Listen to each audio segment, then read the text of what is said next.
Bonjour à tous, dans une vidéo précédente, je vous ai parlé de l'évaluation VAE en disant combien cette évaluation était singulière.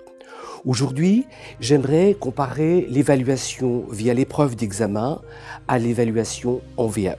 L'épreuve d'examen, c'est un contrôle ponctuel des connaissances. C'est un modèle qui est plébiscité par son caractère républicain. En effet, c'est la même épreuve pour tous au même moment. Il a néanmoins ses limites. C'est un contrôle, donc c'est une vérification.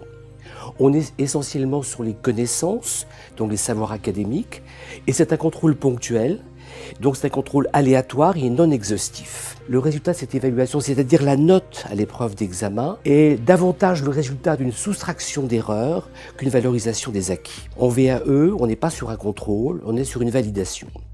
On n'est pas sur seulement les connaissances, mais plus largement les compétences.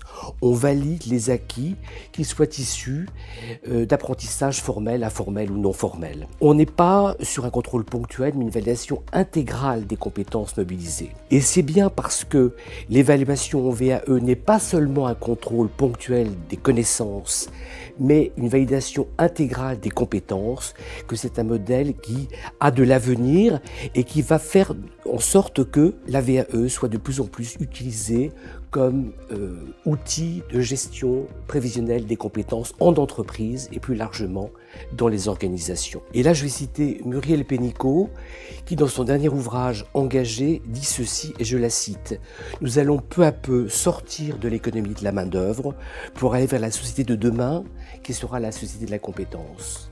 Faisons le pari ensemble de faire de la VAE un outil au service de cette ambition. »